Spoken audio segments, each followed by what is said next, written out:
Welcome into this week's Sports Update. I'm Tommy Yarrish. We'll start with South Carolina. The Gamecocks stand atop women's college basketball again, winning their third championship in 7 years. The Gamecocks defeated the Iowa Hawkeyes 87-75 in the title game and become the 10th team in NCAA history to finish the season undefeated.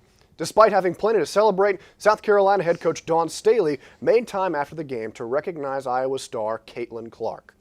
I want to personally thank Caitlin Clark for lifting up our sport. She carried a heavy load for our sport. And carry the sport they did, with the title game averaging nearly 19 million viewers on ESPN, the most watched basketball game, college or pro, men's or women's, in the last 5 years, up 289% from just 2 years ago.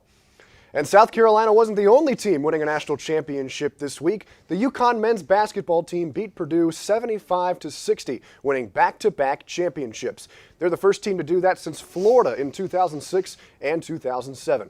Huskies head coach Dan Hurley, in a way that only he can, summed up the title run in 8 seconds. Obviously, what could you say? We won by a lot again. And there isn't much of an argument against that. The Huskies outscored their opponents by a combined 260 points in their last 12 NCAA tournament games, establishing themselves firmly amongst the best programs in college basketball as a blue blood. Now they'll look to become the first team to three-peat since John Wooden and UCLA did it in the 1960s. Earlier on in the show, we talked about Texas defensive lineman T'Vondre Sweat's DWI arrest. Now, how will that affect his draft stock? Sweat, who is considered one of the top defensive linemen in the upcoming NFL draft, was initially expected to be taken in the second round, but now will likely slide down teams' boards after a breath test showed his blood alcohol level was at .105, well over the legal limit of .08. And when you think of the Masters, you think of Augusta National, Amen Corner, the Par 3 tournament, and you also think of Tiger Woods. The five-time Green Jacket winner is getting ready for his record-tying 23rd appearance at Augusta, but hasn't played since mid-February after dealing with the flu and other health issues. Despite questions about his health, Woods told reporters on Tuesday that he believes he can win one more time at Augusta. And guys, now that the Masters is here, it's a sign for guys like me to get back on the golf course and try to fix that horrible swing. I think out of the three of us, I might have the best golf shot. You need to give us lessons. I need them. On other college campuses, pro-Palestinian demonstrations have been taking place since last week.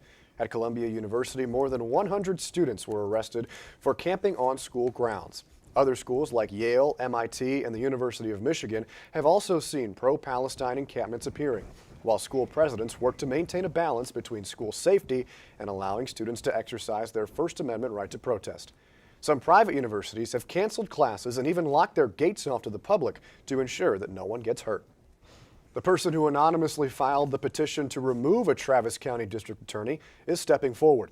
Mary Dupuy filed the petition against DA Jose Garza after she believed her sexual assault case was closed without prosecution. Dupuy claims that during the investigation, Garza's office destroyed evidence, ignored multiple confessions, and mocked her when explaining why they did not want to prosecute.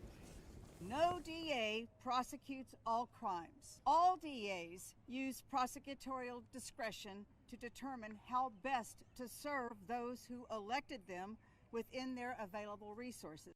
On April 8th, the petition calling to remove Garza from his position was accepted for consideration. The petition argues, quote, incompetency and official misconduct, end quote, took place during the policies enforced by Garza. Many bars in Austin are striving to protect their customers from getting their drinks spiked in a new city pilot program. The campaign is called Sip Safely, and Austin city officials reported that 50 bars have joined so far.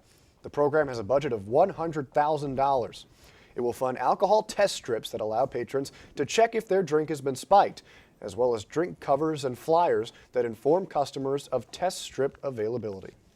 A local Austin church is enriching their youth spirits and polishing their manners.